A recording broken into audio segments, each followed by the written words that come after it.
Hi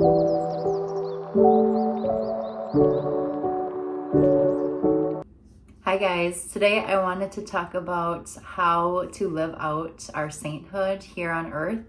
So let's just get into it. So I recently was watching a video talking about how we should strive to become saints, and that should be our main goal here on earth, is to become saints, enter into heaven, skip the purgatory phase if you're Catholic. Everybody obviously will either go to heaven, hell, or purgatory for a little while before they go to heaven. But if you're Catholic, I think there's sometimes maybe kind of like a tendency to think that you'll just go into purgatory for a little bit and kind of put that on the back burner as like that's plan B kind of a thing. And really instead we should all be striving to be saints and to get to heaven, right away. And there might be a little bit of refinement that we have to do, because obviously to be in a place that is so good and pure and to be with God, here on earth, it's just that level of perfection isn't really attainable. But so not saying that we still might not have to go to purgatory for a little bit, but the goal should be to be saints and to make it to heaven, and we should be doing everything in our power really to get to that point. So when I was a little girl, I used to always have to write essays about the saints, and we would read books that would teach us things about each saint and what they did and their ministry and how that's impacted the world today, and then I'd have to write an essay on it. So through that, I really got to know a lot of them and what they stood for and the difficulties that they had to overcome. And that was always really inspiring to me when I was young, because it made me want to become a saint. And so I kind of always stuck with that. And then growing up and going into high school, I wouldn't say I wasn't a good Christian, because I was, but I didn't really connect in the same way. It wasn't something that was in my heart in the same way, I guess, to strive for that. I kind of was more focused on all the things of high school, friends and going to the sports events, whatever.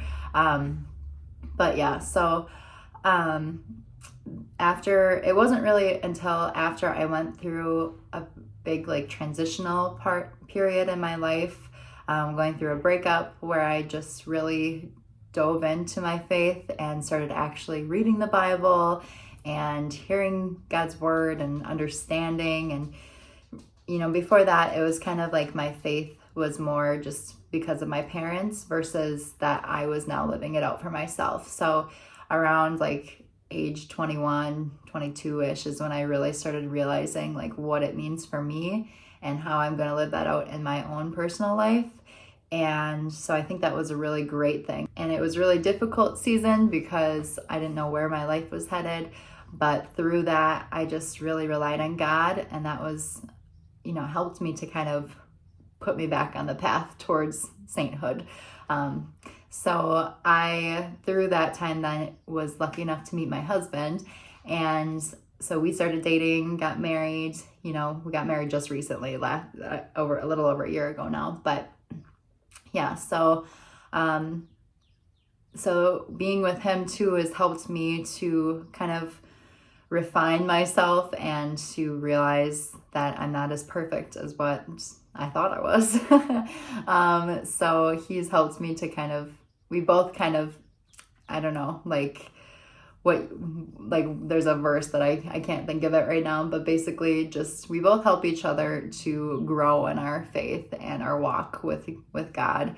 And so we're a good balance for each other, I feel like, which I know is why God put us together. But so this past January, I decided I need to do more, because I feel like now is the time in my life. I'm 25.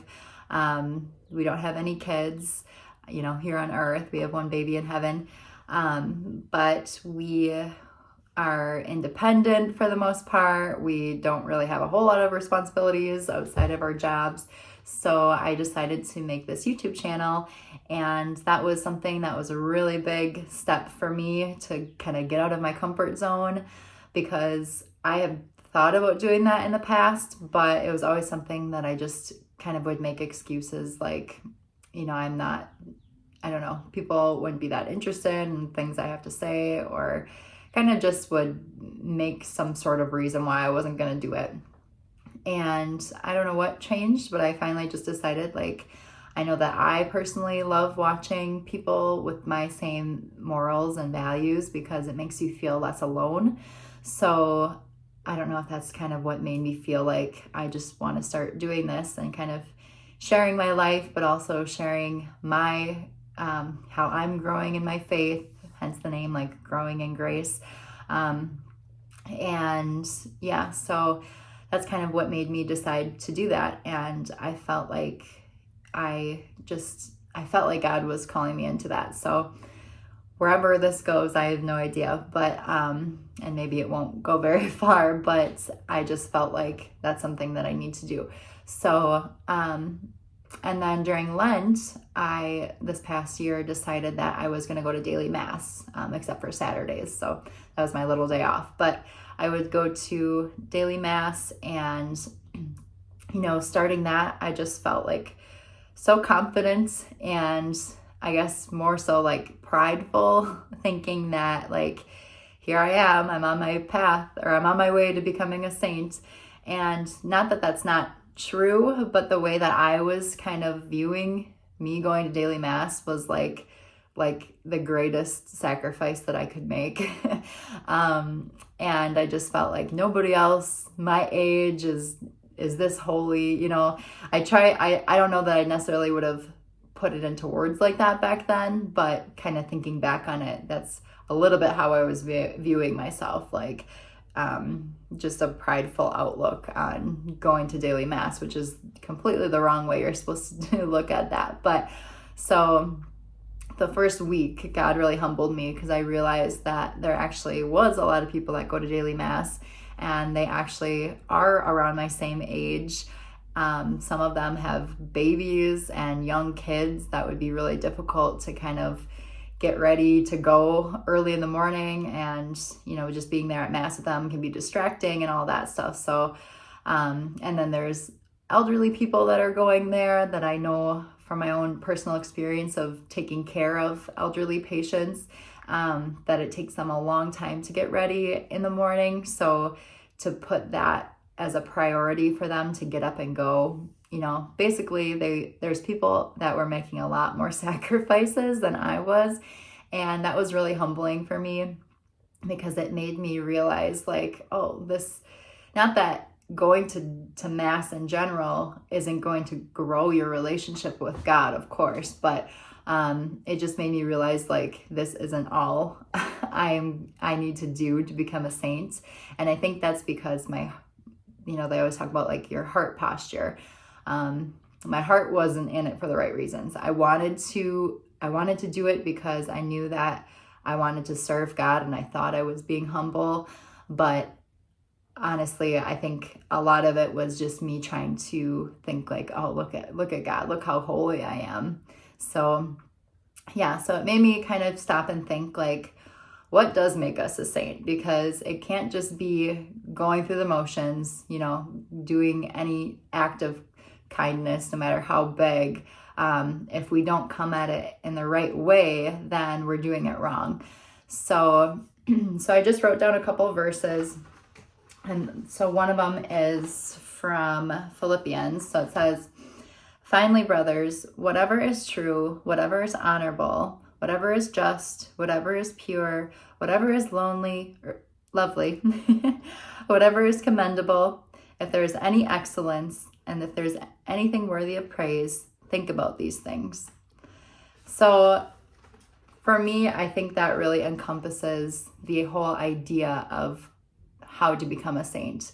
Just, putting those things that I just listed, all of those things as a priority, and shaping our hearts to want to just choose joy in our everyday life, no matter what we're going through. I think that just smiling and just being a joyful person will make all the difference for you. And not only will it help you to be more grateful and appreciative and have a better outlook on life, but you don't know what kind of ripple effect that's having on the rest of the world. So it really ultimately doesn't matter what we do with our lives, as long as it's, as long as it is holy.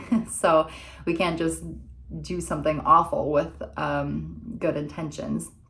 Like they say, like the road to hell is paved with good intentions, but we need to have our heart shaped in a way that it is only wanting God and is kind of like on that path to where we are always choosing to follow him and to grow in holiness each and every day.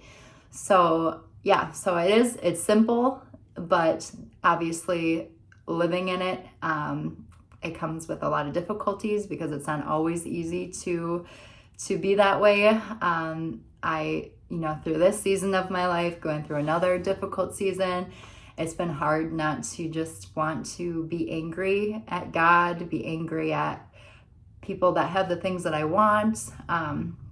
But God just reminds me that, that's another verse I had written down that from Job, that he says, I'm refining you and you shall come forth as gold.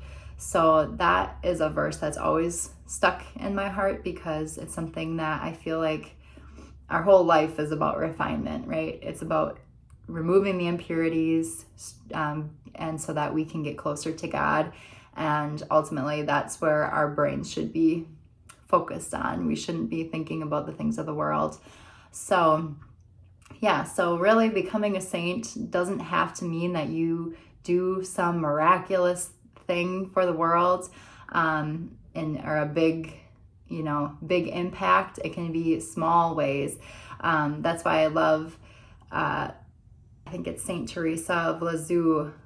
I'd have to look that one up again, but they talk about like her little way. So just the fact that she, everything she did was simple, but she did it in a way that honored God, and she did it with a humble heart and not trying to get any praise or any, pats on the back. God really uses that to make us into something great. So yeah, so it's a simple concept, but it's something that definitely takes years of hard work, and it's not an easy way of life by any means, but it's so worth it when you really think about how short our life is here, and knowing that, no matter what age, I think the oldest person documented right now that's alive is like 116 or something like that. So it's like, no matter what, we're gonna die at some point. And I talked about this in my last video about storing your treasures up for heaven. It's like, it makes so much more sense if we think of this life as just being so temporary and short, and eternity as something that you can't even comprehend, because there is nothing like that here on earth, something that just never ends. So I just think in that way, it's just like, it's so much easier to think, okay, I'm going to do the hard work now so that I can enjoy my eternity with God later. And I think that's the point of life, as hard as it can be at times, because it feels long, but it will go fast. And everybody that you talk to that's over a certain age will tell you that life just goes fast no matter what. So yeah, so that's just something that I just wanted to talk about, because I think we should all strive to become saints. It doesn't take some great person to become a saint. There's been so many saints that have had a really difficult past, that have either changed, or even if they were, if they didn't do some sort of great act of holiness, God still uses them. So yeah, so that's something that we should be praying for, and that's His will for all of us. So if we are aligning ourselves to God's will, then we'll get there eventually. So yeah, I hope you guys enjoyed, and thank you guys for watching, and I'll see you in a future video. Bye.